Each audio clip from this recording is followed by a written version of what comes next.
Welcome to the deep dive. We're diving into a topic that's gotten a lot of attention, and I know a lot of you have strong opinions about it. It's the ketogenic diet. It really is. There's a lot of buzz, a lot of hype, even some horror stories out there, but we're going to try to cut through all that noise and just get to the science. That's right, just the facts. And luckily, we have a great source to guide us today, Lyle McDonald's book, The Ketogenic Diet. Absolutely. It's a really in-depth exploration of all the research. We're going to try to pull out some key principles for you so you can understand the core ideas. Yep, no need to get lost in the details. I think this topic is full of those light bulb moments, those moments where it's like, ah, I get it now. I agree, and I think we're going to have a few of those today. Like, did you know your brain can run on something other than glucose, or that the rapid weight loss people experience at the beginning isn't exactly what they think it is? Right, and we're going to unpack all that. So let's just start with the basics. Oh, What wow. exactly is the ketogenic diet? Yeah, what are we talking about here? Well, the ketogenic diet is a way of eating that fundamentally shifts how your body uses energy. Okay, so usually our bodies like to use carbs for energy, right? Exactly. But on a ketogenic diet, you drastically cut carbs, usually to less than 100 grams a day. Wow, that's a lot less than most people eat. It is, and for many people, it's even lower, like closer to 30 grams per day. So what happens when you cut carbs that low? Does your body just stop working? Not at all. What happens is your body adapts and starts using fat as its main fuel source instead of glucose. So it's like flipping a switch from carbs to fat. Exactly. And the reason this happens is that our tissues, the cells in our bodies, are very adaptable. They'll use whatever fuel source is most readily available. So if there's less glucose in your blood because you're not eating carbs, your body's like, all right, time to burn some fat. Pretty much. It's a very efficient system. Lyle McDonald makes a really good point in his book. He says the body basically uses fuels in proportion to their concentration in the bloodstream. Makes sense. So less sugar, more fat burning. Now we keep hearing about ketones. What exactly are they? That's a great question. Ketones are basically a byproduct of this whole process of burning fat for fuel. Okay, so they come from fat. Yep. When you restrict carbs and your body starts breaking down fat, the liver produces these molecules called ketone bodies. So there are different kinds of ketone bodies. Yes, there are three main ones: acetoacetate, 3-hydroxybutyrate, and acetone. And fun fact, that 3-hydroxybutyrate is actually mentioned in that Clementine song you shared with me, remember? Oh, yeah, that's right. So our liver's making ketones. What are they actually doing in the body? Well, one of their most important roles is to act as a fuel source for the brain. There's this misconception that the brain can only use glucose. Right, like it needs that sugar to function. But that's not entirely true. When glucose is scarce, the brain can use ketones for up to 75% of its energy needs. Wow, so the brain can actually run on fat. That's incredible. Yeah, it's like a backup generator, ensuring the brain has energy even when you're not eating many carbs. Fascinating. So it's a survival mechanism. Do ketones do anything else besides keeping our brains going? They do, actually. They can be used by other tissues like muscles, although that's more prominent in the initial few weeks of the diet. They also help to decrease glucose production in the liver and might even act as a signal to the body to favor fat as fuel. Wow, it's amazing how adaptable our bodies are. So how does the liver actually know to start making ketones in the first place? Well, the main trigger is the level of glycogen in the liver. Glycogen, that's stored glucose, right? Right. When you cut carbs, blood sugar goes down, and the hormone glucagon tells the liver to start breaking down that stored glycogen to release glucose into the bloodstream. So the liver tries to keep blood sugar steady by using its own stores first. Exactly. But those liver glycogen stores are limited. They usually run out within about 12 to 16 hours. So it depends on your activity level too, I'm guessing. Yep, if you're more active, you'll deplete those stores faster. Now, once that glycogen is gone, that's when ketogenesis or ketone production really ramps up in the liver. It's like the liver switches gears and goes into full ketone production mode. That's a great way to put it. Yeah. And one thing that's interesting is that after the glycogen is depleted, the amount of free fatty acids available really dictates how many ketones the liver can produce. So the more fatty acids floating around, the more ketones the liver makes. Precisely. And get this, the liver can actually produce a lot of ketones, like between 115 to 180 grams per day. That's more than I thought, so it's really working hard. It is. And it usually reaches its maximum production rate by about day 3 of carb restriction. So those first few days are crucial. Absolutely. That's when this whole process really kicks in. Now, the book mentioned these things called malonyl-CoA and CPT1. What exactly are they, and what do they have to do with ketones? Those are key players in the whole process. They're enzymes that regulate fat burning in the liver. Monoco-A is involved in making fat, and it's high when liver glycogen is high. So lots of stored sugar means the body is more focused on making fat. Exactly. And here's the thing. When malonyl-CoA is high, it actually inhibits CBT1, which is an enzyme that helps move fatty acids into the mitochondria. Mitochondria, those are like the powerhouses of the cells, right? Exactly, where energy is produced. Yeah. So basically, when malonyl-CoA is high, it puts the brakes on fat burning. Okay, so what happens when you cut carbs then? Well, when you restrict carbs, malonyl-CoA levels drop. So the brakes come off. Exactly. Yeah. This allows CBT1 to do its job, transporting those fatty acids into the mitochondria to be burned. Okay, and when they're burned? They produce a substance called acetyl-CoA. Now, usually when you have enough carbs, acetyl-CoA goes into another cycle to produce energy. But on a ketogenic diet... When carbs are low, acetyl-CoA builds up and gets converted into, you guessed it, ketones. Ah, so it's like a metabolic detour. That's a great way to think about it. Hmm. And it shows how interconnected these metabolic pathways are, responding to changes in our diet. That's pretty cool. Yeah. Now, with all these ketones being produced, isn't there a risk of things getting out of control? I've heard about ketoacidosis, and it sounds scary. It's a great question, and it's important to understand that our bodies have mechanisms to prevent that. Like safeguards built in. Exactly. In healthy individuals without diabetes, when ketone levels in the blood get high enough, usually around 4 to 6 millimolar, it triggers the release of a little bit of insulin. Insulin? I thought that was all about blood sugar. It is, mainly. But in this case, that small insulin release has a few important effects. First, it slows down the release of fatty acids from your fat stores, which means material for ketone production. So less fuel for the fire, so to speak. Right. And it also signals the liver to ease up on ketone production. So kind of like a thermostat, keeping things in balance. Exactly. It prevents those ketone levels from getting dangerously high. And third, it actually helps your kidneys excrete more ketones in your urine. So multiple ways to keep things in check. Precisely. These feedback loops are what prevent ketoacidosis in people without diabetes. That makes sense. Now, before we get into what to actually eat on a ketogenic diet, can we touch on the history a bit? It feels like keto's everywhere these days, but it isn't really a new thing, is it? Definitely not. It's actually got a pretty interesting history, especially in medicine. Did you know that the ketogenic diet was first used as a treatment for epilepsy? Really? I had no idea. Yeah, back in the 1920s, doctors found that a very low-carb, high-fat diet could help control seizures in children with epilepsy. Interesting. Yeah, it was actually pretty common treatment for a while, but it kind of fell out of favor when new anti-seizure medications came along in the mid-20th century. I guess meds are easier than a strict diet. Right, but then in the 1990s, the ketogenic diet had this resurgence, especially for kids with severe epilepsy who weren't responding well to meds. That's right. I remember hearing about a movie, I think it was called First Do No Harm, about a boy whose epilepsy was helped by the ketogenic diet. Exactly. That story really brought the diet back into the public eye.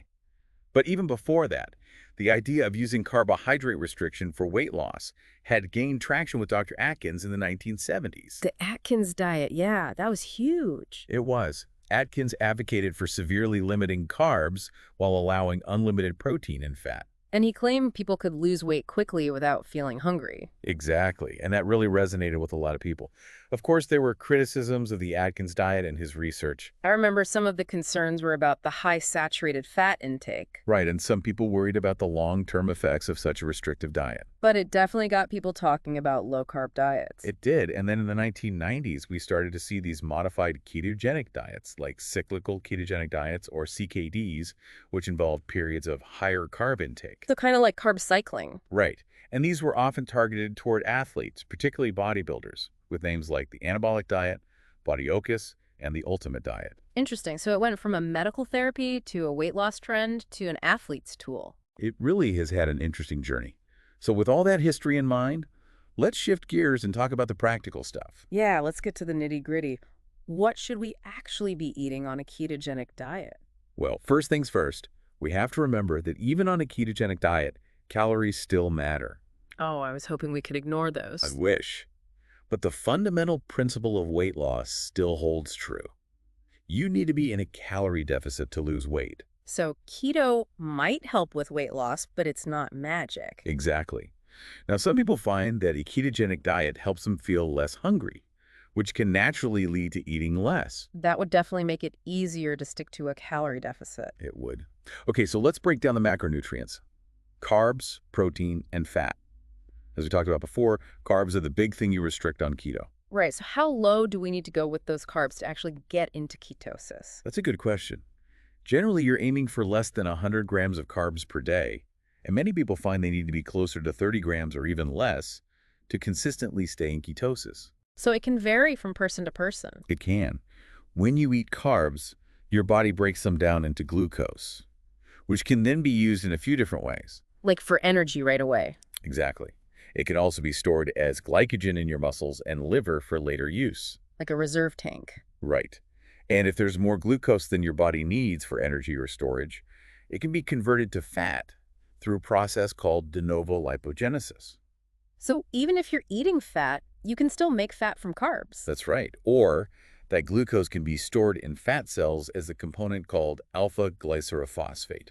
So basically, you want to keep those carbs low enough that your body starts tapping into its fat stores for energy. Exactly. Now, it's practically impossible to completely eliminate carbs. And probably not very fun. Right. So the goal is to minimize them significantly. And when it comes to carbs, the type matters too. We talk about the glycemic index, or GI. GI, that measures how quickly a food raises your blood sugar, right? Right. So lower GI carbs, like non-starchy vegetables, have a smaller impact on blood sugar and insulin levels compared to higher GI carbs, like sugary drinks or refined grains. So you're saying we should prioritize those lower GI carbs on a ketogenic diet? Exactly. Focus on things like leafy greens, broccoli, cauliflower, those kinds of things. Okay, carbs are low. What about protein? Protein is crucial. It's the building block for our tissues, enzymes, and hormones. The standard recommendation for protein is about 0.8 grams per kilogram of body weight. But on a ketogenic diet, your protein needs might be a little higher. Really? Why is that? Because your body can actually make some glucose from protein through a process called gluconeogenesis. So your body's like, I need some glucose, I'm going to make it myself. Pretty much. This happens more when you restrict carbs because your body doesn't have that readily available glucose from your diet. So to prevent muscle breakdown, we need to make sure we're getting enough protein. Exactly. Lyle McDonald suggests that if you're not exercising, you might need at least 1.75 grams of protein per kilogram of lean body mass, or a minimum of about 150 grams per day when you first start a standard ketogenic diet. Okay, so make sure you're getting enough protein. What about fat? We're trying to burn fat, so do we need to eat a ton of it on keto? That's a great question. It might seem counterintuitive, but you don't need to eat as much fat as you might think. Okay, that's good to hear. The main reason is that your body has these large fat stores, so it already has plenty of fuel to burn. So we don't need to eat as much dietary fat to provide that fuel. Right. However, there are a couple of important things to consider. First, you need to make sure you're getting enough essential fatty acids. Essential fatty acids, what are those? These are types of fats that your body can't make on its own, so you have to get them from your diet. There are two main ones: linoleic acid, or LA, and alpha-linolenic acid, or ALA. Where do we find those? Good sources include vegetable oils, nuts, seeds, and things like flaxseed oil. Okay, got it. So essential fatty acids are important. They are. Now, the other reason we eat fat on a ketogenic diet is more practical. It helps you feel full and satisfied, which can make it much easier to stick to the diet. Right, a diet of just protein wouldn't be very appealing. Exactly. Fat also makes food taste better, let's be honest. True. So fat's there for calories, satiety, and flavor. Exactly. And when it comes to the types of fat, unsaturated fats are generally considered healthier than saturated fats. So think olive oil, avocado, nuts, and seeds rather than butter and fatty meats. Right. As for when you eat fat, it's generally best to spread it out throughout the day to avoid any stomach upset. Makes sense. Anything else about timing? Yeah, it's generally a good idea to avoid eating a lot of fat right after a workout, as it can slow down protein digestion. Good tip. Okay, so we've got the carbs, protein, and fat all figured out. Let's move on to some of those other interesting effects of the ketogenic diet. A lot of people talk about the rapid weight loss they experience at the beginning. What's actually happening there? Yeah, that's one of the things that gets a lot of attention. But that initial weight loss is mostly water weight. Water weight. So not actual fat. Not primarily, no. It's mostly due to the depletion of glycogen stores. Ah, because glycogen binds to water, right? Exactly. When you cut carbs, your body starts using up its stored glycogen. And as those glycogen levels go down, you lose that associated water weight. So the scale might show a big drop, but it's not necessarily fat loss. Right. And it's important to understand that. It could be anywhere from 4.5 to even 15 pounds of water weight loss in those first few days. Wow, that's a lot. It can be. And it could be really motivating for some people. Sure, seeing that number go down can be encouraging. It can, but it's important to remember that sustainable weight loss takes time. And it's about losing fat, not just water. Exactly. Now, speaking of long-term effects, what happens when you stay on a ketogenic diet for a longer period? Yeah, what does the research say about that? Well, long-term studies in healthy adults are still somewhat limited. So we don't have a ton of data on the long-term effects. Not yet. But we can look at a couple of groups that have been studied more.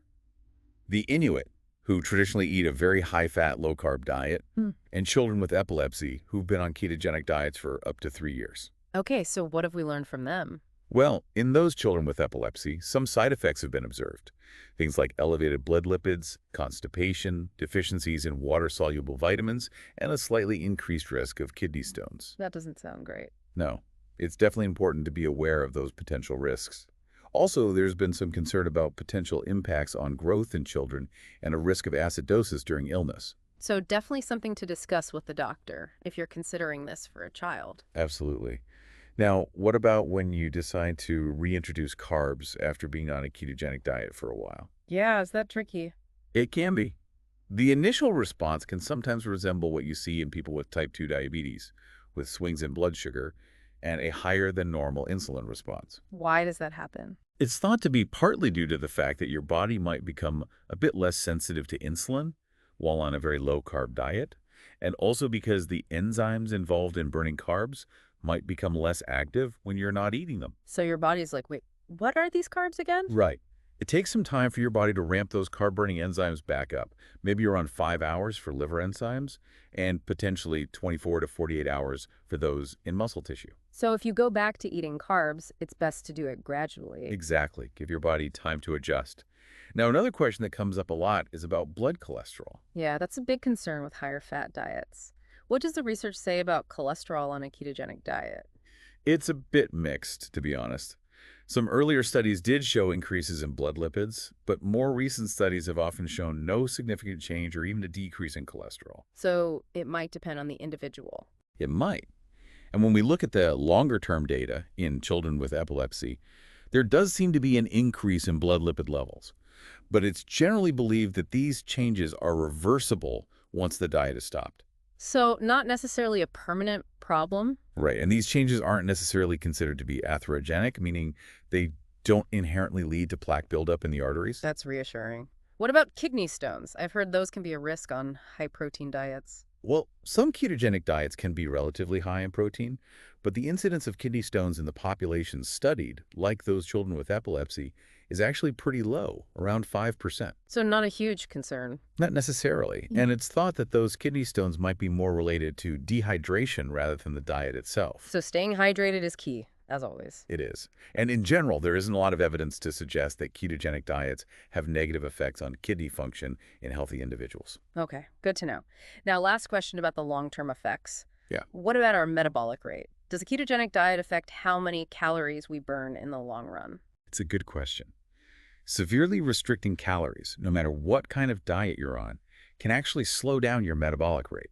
Because your body's trying to conserve energy. Exactly. And this can make it easier to regain weight after you stop dieting. That's why a moderate calorie deficit combined with exercise is generally a better approach than really extreme calorie restriction. Makes sense. Anything else we should be mindful of when tracking our progress? Yeah, and remember that the number on the scale doesn't tell the whole story, especially with ketogenic diets and the fluctuations in water weight. So how can we get a more accurate picture of what's happening? Body composition measurements, like using skin fold calipers, can be more helpful for tracking changes in fat mass and lean mass. So we can see if we're actually losing fat and not just water or muscle. Exactly. Focus on the trends in those measurements rather than getting fixated on the absolute percentages. Great advice. So we've covered the basics, the macronutrients, and some important considerations. What would be your final takeaway for our listeners who are trying to make sense of all this information? I think the biggest takeaway is to appreciate just how incredible and adaptable our bodies are. They can switch from using glucose to using fat and ketones as fuel. And there are all these intricate mechanisms in place to regulate these processes. It's amazing how the body responds to what we feed it. It really is. And I think understanding how these metabolic pathways work can give you a new perspective on how to approach your nutrition and your health goals. It's not just about what you eat, but about how your body uses what you eat. Exactly. And to leave you with something to think about, consider this. If the brain can use ketones for fuel, how might this understanding of metabolic flexibility be applied in other areas of health and performance beyond just weight loss? That's a great question, and it's definitely something to ponder. Well, that brings us to the end of our deep dive into the ketogenic diet, guided by the insights of Lyle McDonald's work. We've explored the fundamental principles of ketosis, how crucial it is to carefully balance those macronutrients. Remember, strict carb restriction and sufficient protein are key, and we've looked at some of the potential effects and considerations to keep in mind. Hopefully, this has given you a clearer understanding of the science behind this dietary approach, cutting through the hype and the confusion. We encourage you to keep exploring this fascinating topic, and if you have any questions based on what we've discussed, don't hesitate to reach out. Thanks for joining us on the deep dive, Thanks for having me. and we'll see you next time.